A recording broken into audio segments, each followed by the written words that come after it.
Hey guys, നമ്മളെല്ലാവരും സാംസങ്ങിൻ്റെ പുതിയ ഇറങ്ങാൻ പോണ S24 അൾട്രയ്ക്ക് വേണ്ടി വെയിറ്റ് ചെയ്തിരിക്കുകയാണ്. ഇതിൽ വരാൻ പോകുന്ന ഡിസൈനിൻ്റെയും ഫീച്ചേഴ്സിനും കുറേ ലീക്സ് വന്നിട്ടുണ്ടായിരുന്നു.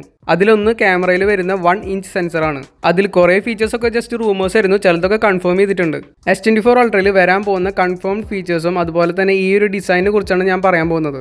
ഈ ഫോൺ വാങ്ങാൻ ഉദ്ദേശിക്കുന്നവരുണ്ടെങ്കിൽ ഈ വീഡിയോ അവസാനം വരെ കാണാം. സോ നിങ്ങൾക്ക് S23 അൾട്രയായിട്ട് എത്രത്തോളം വ്യത്യാസം ഉണ്ടെന്ന് മനസ്സിലാവും. ആദ്യം തന്നെ നമുക്ക് ഡിസ്പ്ലേയിലേക്ക് വരാം. 6.8 ഇഞ്ച് WQHD+ AMOLED ഡിസ്പ്ലേ ആണ് വരുന്നത്. അതായത് S23 അൾട്ര പോലുള്ള ഒരു സിമിലർ ഡിസ്പ്ലേയും 120 Hz റീഫ്രഷ് റേറ്റും കിട്ടും. 2200 നിറ്റ്സ് പീക്ക് ബ്രൈറ്റ്നസ് ആണ് S24 അൾട്രയ്ക്ക് അവർ കൊണ്ടുവന്നിരിക്കുന്നത്. പിന്നെ എത്ര നാൾ കേർവ്ഡ് സ്ക്രീൻ ആയിരുന്നു, ഇപ്പോൾ അവർ ഫ്ലാറ്റ് സ്ക്രീനിലേക്ക് അത് മാറ്റിയിട്ടുണ്ട്.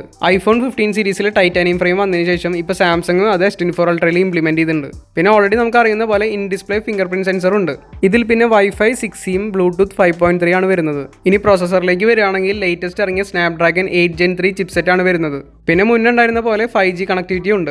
S24 അൾട്രയുടെ ഏറ്റവും വലിയ ഹൈലൈറ്റ് എന്താണെന്ന് വെച്ച് കഴിഞ്ഞാൽ ഇതിൻ്റെ ഉള്ളിൽ ഇൻബിൽഡ് ആയിട്ട് കുറേ AI ഫീച്ചേഴ്സ് വരുന്നുണ്ട്. അതിലൊന്ന് ഈ ഫസ്റ്റ് 2 ഇമേജസിൽ കാണുന്ന പോലെ ജനറേറ്റീവ് വാൾപേപ്പേഴ്സ് ആണ്. അതായത് നമുക്ക് ഇഷ്ടമുള്ള വാൾപേപ്പേഴ്സ് ജനറേറ്റ് ചെയ്തെടുക്കാൻ പറ്റും. പിന്നെ ഉള്ളത് നമ്മുടെ വാൾപേപ്പറിന്റെ വെതർ ചേഞ്ച് ചെയ്യാൻ പറ്റുന്നതാണ്. ഈ റൈറ്റ് സൈഡിലുള്ള ഫോട്ടോയിൽ കാണുന്ന പോലെ സണ്ണി, ക്ലൗഡി, റെയിനി, സ്നോയി അങ്ങനെ ഓരോ ക്ലൈമറ്റിലേക്ക് മാറ്റാം. അടുത്ത് One UI 6.1 വരുന്ന വോയിസ് ഫോക്കസ് ആണ്.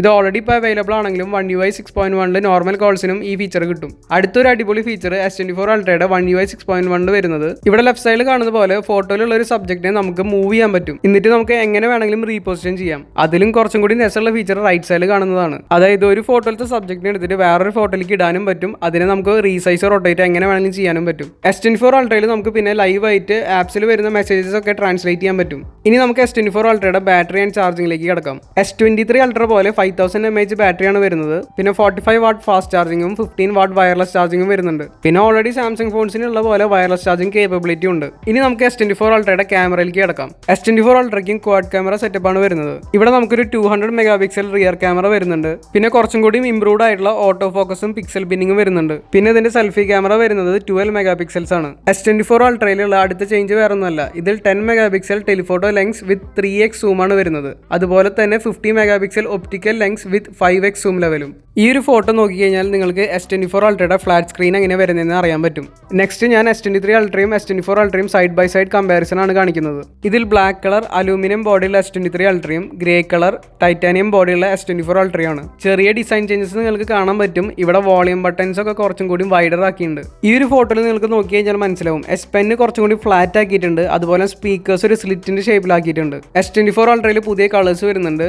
ഇതിലുള്ള striking colours yellow, cream and phantom black ആണ്. നിങ്ങൾ ഈ ഫോൺ മേടിക്കുമ്പോൾ തന്നെ ഇൻബിൽഡ് ആയിട്ട് Android 14 ആണ് ഉണ്ടാവുക. അതുപോലെ തന്നെ One UI 6.1 അപ്ഡേറ്റ് ഉണ്ടാവും. ഈ 6.1ന്റെ AI കേപ്പബിലിറ്റീസ് ആണ് ഞാൻ കുറച്ച് മുന്നേ വീഡിയോയിൽ കാണിച്ചു തന്നത്. S24 അൾട്രയുടെ ഫീച്ചേഴ്സും ഡിസൈൻസിനെയും കുറിച്ച് പറഞ്ഞതിന് ശേഷം ഇപ്പോൾ എല്ലാവർക്കും അറിയേണ്ടത് ഇത് എപ്പോഴാണ് ലോഞ്ച് ചെയ്യുന്നത് എന്നാണ്. സാധാരണ സീരീസ് ലോഞ്ച് ചെയ്യുന്ന പോലെ ഫെബ്രുവരിയിലല്ല ഇത് ലോഞ്ച് ചെയ്യാൻ പോകുന്നത്. അതിന് പകരം കുറച്ചും കൂടി നേരത്തെ 17 ജനുവരി 2024 ഇത് ലോഞ്ച് ചെയ്യാൻ പോകുന്നത്. ഇതിന്റെ കൂടെ മിക്കവാറും പ്രീ ഓർഡർ കോംബോ ഉണ്ടാവുക സാംസങ് ഗാലക്സി വാച്ച് 5 LTE മോഡലും പിന്നെ ബഡ്സ് 2 Pro ആയിരിക്കും. സോ ഈ വീഡിയോ ഇഷ്ടപ്പെട്ടാൽ വീഡിയോ ലൈക്ക് ചെയ്യുക. നിങ്ങളുടെ അഭിപ്രായങ്ങൾ കമൻറ്റ് സെക്ഷനിൽ കമൻറ്റ് ചെയ്യുക. അതുപോലെ തന്നെ ഈ വീഡിയോ മാക്സിമം എല്ലാവർക്കും ഷെയർ ചെയ്ത് കൊടുക്കുക. പിന്നെ ഇതുപോലെയുള്ള കൂടുതൽ അപ്ഡേറ്റ്സിനായി ഇപ്പോൾ തന്നെ എൻ്റെ ചാനൽ സബ്സ്ക്രൈബ് ചെയ്യുക.